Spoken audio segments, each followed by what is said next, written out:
Praise the Lord. Hallelujah. Our God and Father, we thank you because of this morning. Thank you because of another privilege to hear your word. We want to ask that you will give speed to your word. You will cause your word to influence and affect our lives. Thank you, Father. In Jesus' name we have prayed. Amen. We want to thank God for another opportunity to bring His word to us this morning again. This day being the last day of our telecast on the topic Back to the Bible, the need thereof. We started last Friday, no, Thursday. Yesterday we were here, and the messages are on YouTube. You can endeavor to take your time and watch and listen to them. We looked at two imperatives yesterday, making it three imperatives of going back to the Bible. The necessity of going back to the Bible. And yesterday we saw that one of the reasons why we should go back to the Bible is because it is a book that is authored by God, and it is the effect or the emanation of the breath of God. And we discovered yesterday also that there is no other life apart from the life of God. There is no other life that can bring pleasure to God. That was why God came and gave us His Son, so that the reception of His word, of His Son, will enable us or qualify us to please Him. The Bible says that Jesus imputed His righteousness into us, and the righteousness that Jesus imputed to us is God's kind of righteousness. The only righteousness that can please God, that can make a man justified before God, is God's own righteousness. So in order for us to be a pleasure to God, God gave us his own righteousness, thereby making us righteous. So the only life that can stand before God is God's own kind of life. And we discovered that God, by his word, normally imparts this life to those who believe in him. The Bible says two cannot work together except they be agreed.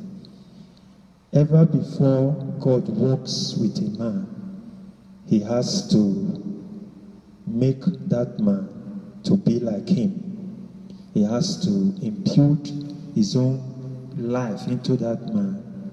Then that man can walk with him. So agreement or covenant with God consists in God imparting his own life to a man, thereby qualifying him to be a partner with God or to be in partnership with God.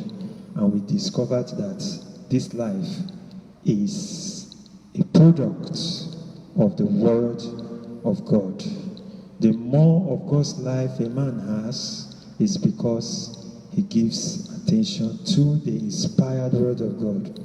Whenever God speaks to a man, he actually breathes his own life into that man. And we discover that that is one of the reasons why we must not dispense with the Bible. This is the reason why we must not push aside the Bible out of our shelves. That is the reason why we must insist on conforming our own lives to the Word of God. That is the reason why we must contend for genuine, unadulterated teaching of the Word of God. Any book that is not taken from the Word of God, that does not spring from the Word of God, it is not going to give you life at all. Praise God. Now, we need to go further again because we have like two or three imperatives to look at. Let's go to our major text, which is 2 Timothy chapter 3, verse 16 and 17. If God permits us, we may be looking at other passages that are subservient and fortification to this Bible passage. Now, all scripture is given by inspiration of God and is profitable for doctrine, for reproof, for correction, for instruction in righteousness, that the man of God may be perfect, thoroughly furnished unto all good works. We have talked about the first statement in verse 16, which is all scripture is given by inspiration of God. We've talked about that as the second imperative, then and is profitable for doctrine as the third imperative. We have talked about that in our last series. So we are going to look at for instruction, for correction, and for reproof. Now first, let's look at for reproof. So, Paul the Apostle says, all scriptures is profitable, not only for doctrine, but also for reproof. What does that mean? It means it is used to bring conviction to a man. It is used to open the eyes of a man over his ills, over his sin, thereby obtaining from him genuine repentance, genuine reformation.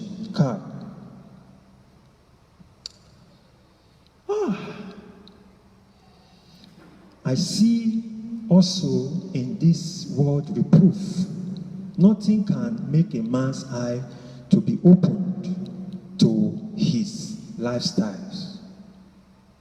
Nothing can bring a man to a point where he sees face to face his ills, his sin, his weaknesses, his fault. Every man is blind to his own fault. Every man is blind. Every man was born blind. Every man was born blind. The day Adam and Eve ate that forbidden apple, it looks as if the sun, the spiritual sun, was blocked off from the sky, and humanity descended into thick darkness, thick gloom, that everybody is groping for his or her way since that time.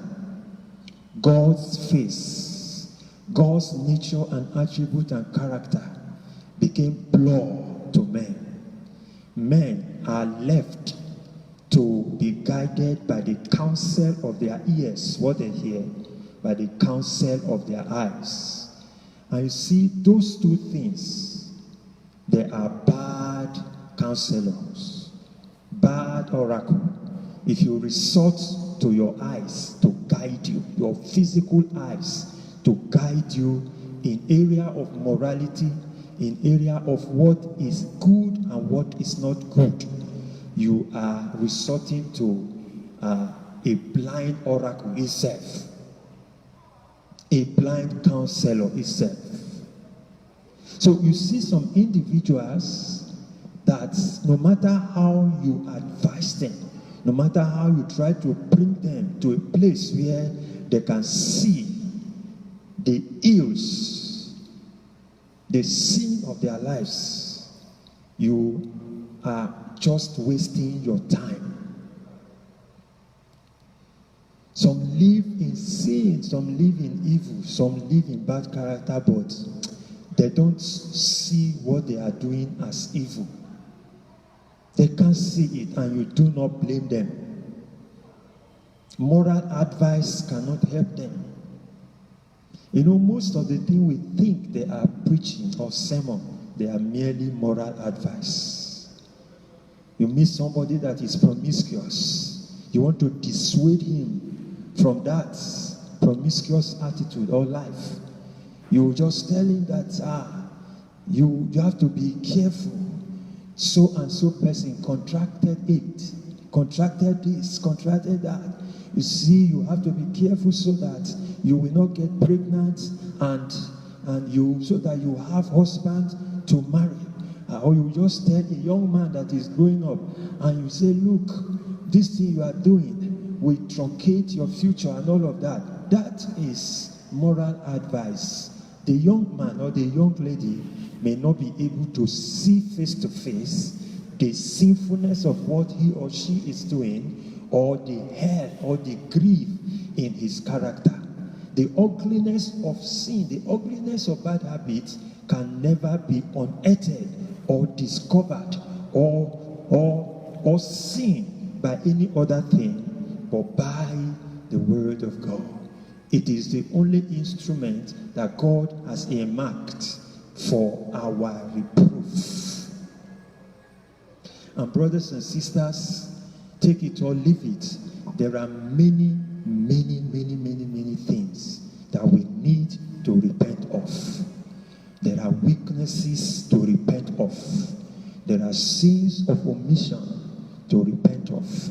There are sins of commission to repent of. There are things that we're supposed to do and we do not do. In fact, some of us, we even need to repent from sinful sleep. Some of us need to repent from gluttony. Some of us need to repent of one thing or the other. In fact, we even need to repent from our religious activities, which we think is pleasing to God, but actually is a dent on the name of God. Only the Word of God can bring conviction, can bring reproof, can act on a man and bring him on his knees, and he will see the evil in his life and thereby repent. So, this word reproof also has in it bringing a man to a place where he sees his own ordeal, where he sees what he has been doing as not good, and also helping him to repentance, to say, Lord, I am a sinner, forgive me. How powerful is the Word of God, and only the Word of God can do that. So can I say something, sir? When we refuse to preach the Word of God in our assembly, please don't expect repentance. Do you know why, sir? Because the agents that speed up repentance reaction, as it were, is absent from that place. So an assembly that does not press home the Word of God, you cannot find repentance there. And you see, repentance is only in the hand of the Word of God. It is a gift that the Word of God gives. It is a gift from the hand of God via His Word. As if the Word of God is the handle that is God's hand stretched out to give repentance. And some of us think repentance is an easy thing. No, repentance is not an easy thing. No man can just stand up and say, I want to repent.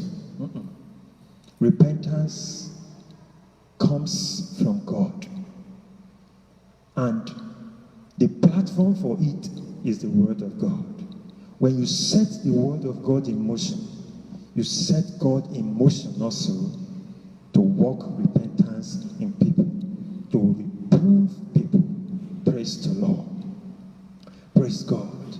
So I want to conclude also that if we teach other things and it is not the Word of God, we cannot have genuine, authentic repentance. And after all, I think we are not even concerned about people repenting anymore. We are not.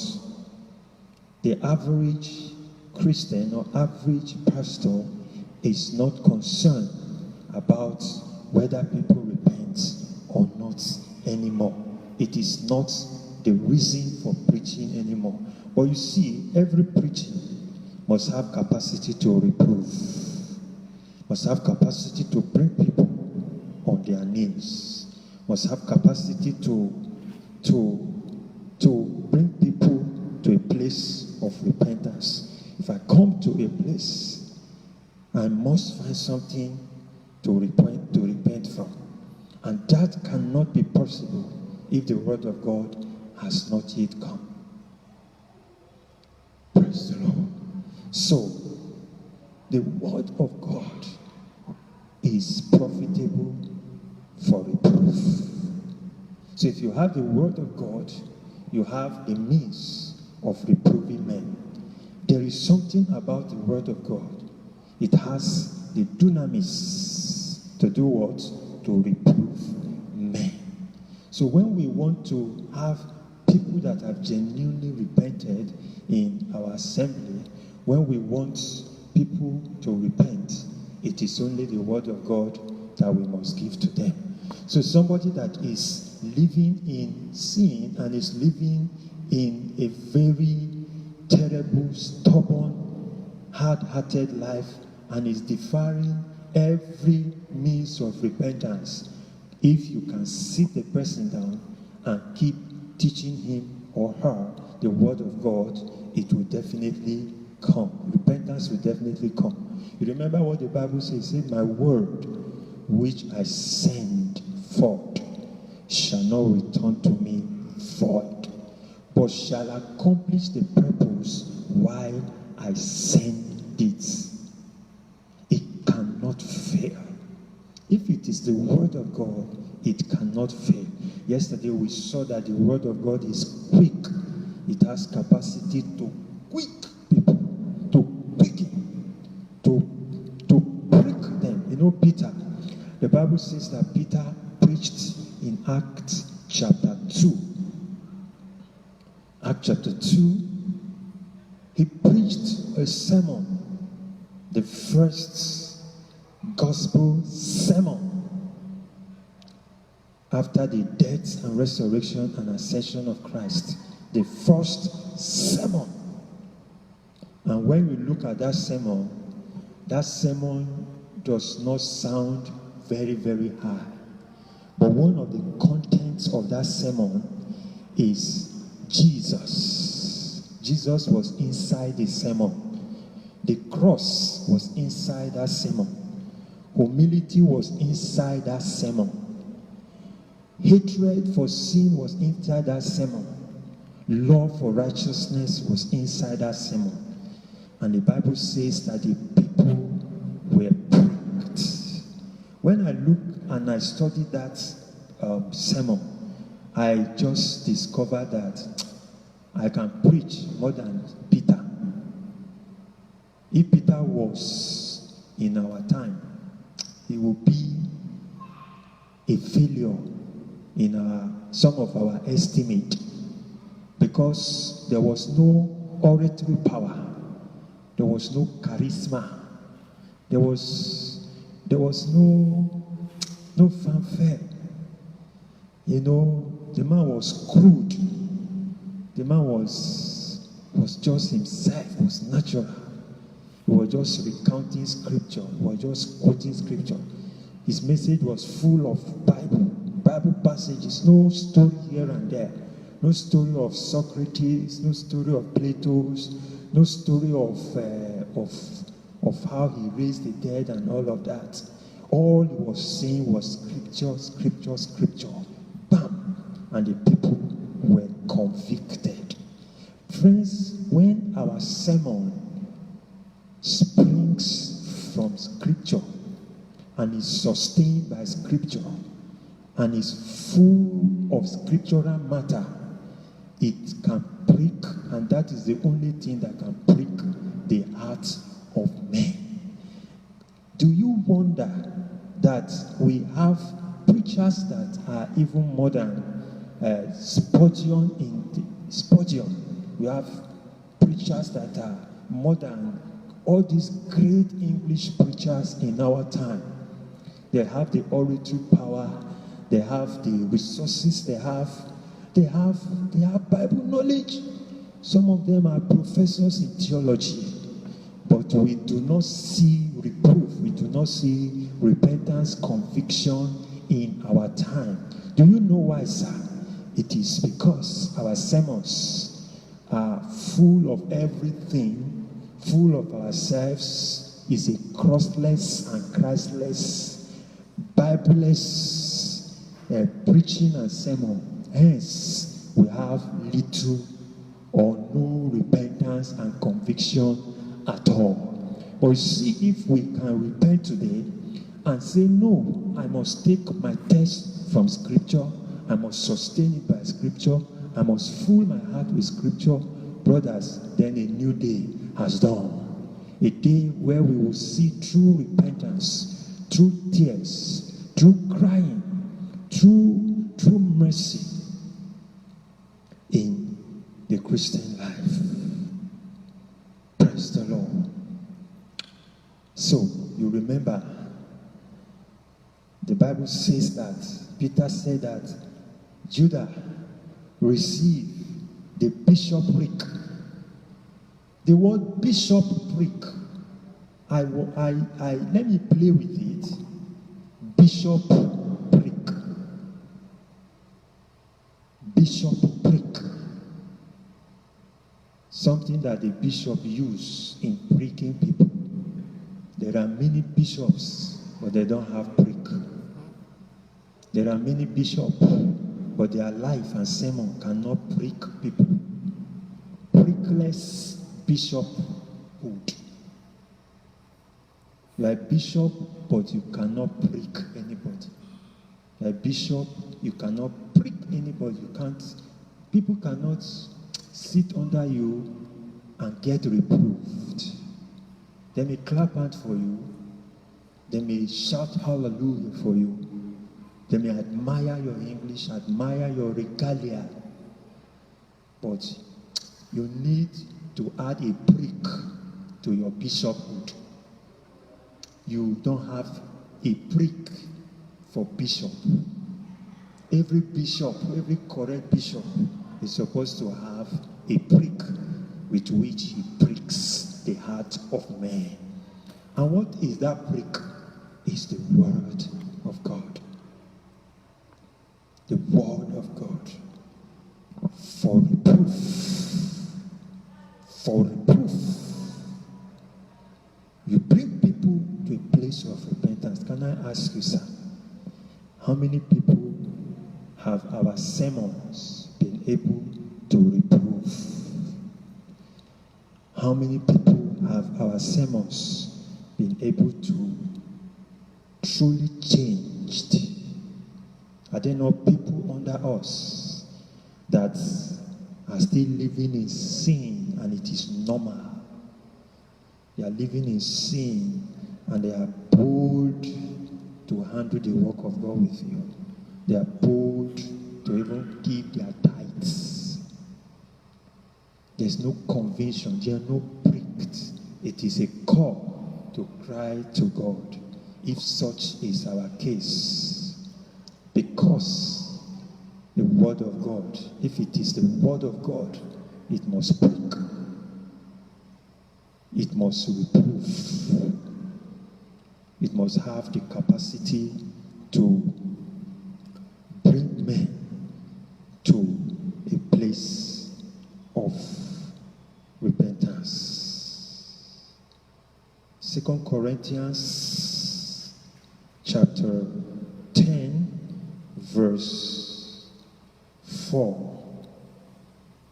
Though in parentheses, but the weapons of our warfare are not carnal, but mighty through God to the pulling down of strongholds, casting down imaginations and every high thought that exalted itself against the knowledge of God, and bringing into captivity every thought to the obedience of Christ. See the ministry of the word of God. It's a weapon. There should be no sinner that comes to us, if we truly have the word of God, that should not come to a place of conviction. Conviction. You know, the Bible says that the Holy Ghost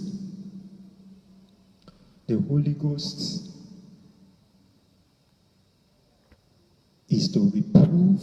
Are you seeing that? To reprove the word of righteousness. Are we together?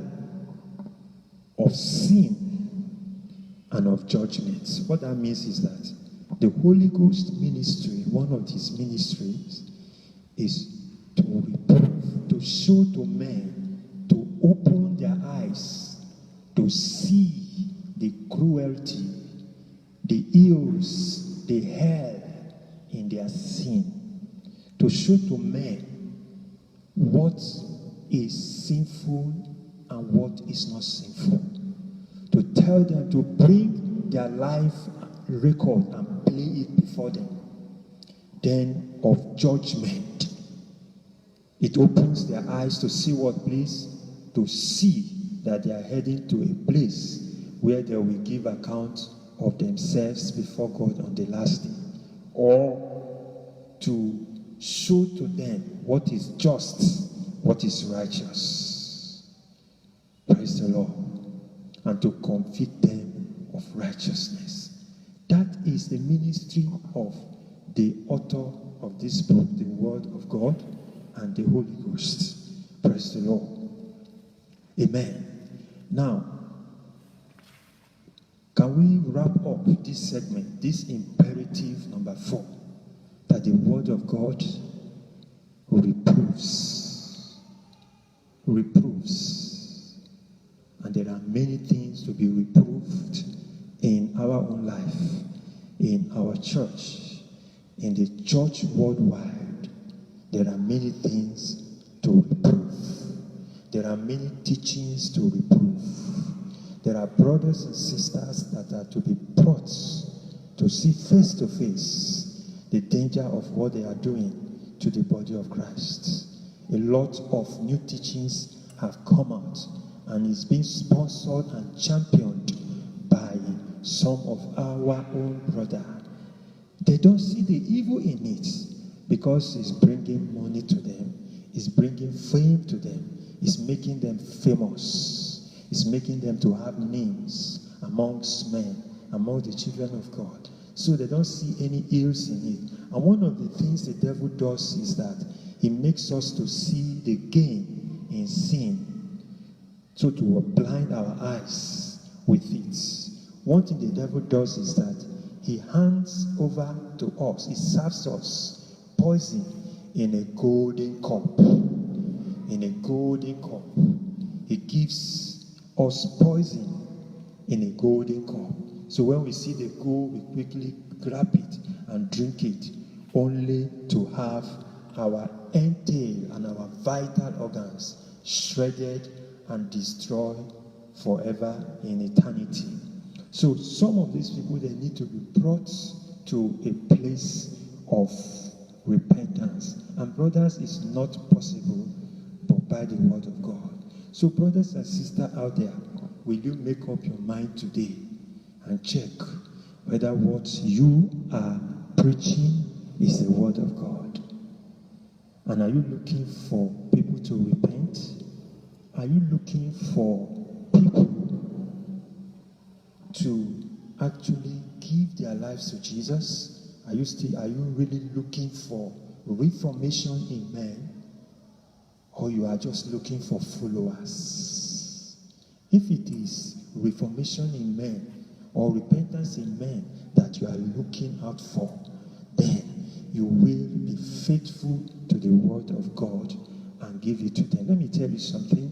When you give a man anything apart from the word of God, you do not love that man, because that is not the thing that will save him. Take for instance, if somebody has typhoid fever, and you know that this typhoid drug will actually bring up a reaction in his body, but you know that is the only cure, and you defer to give him that drug because you are afraid, and you now give him Panadol. You don't love the person. Do you know why? You have refused to give him what he actually needed. Friends, it is not money that people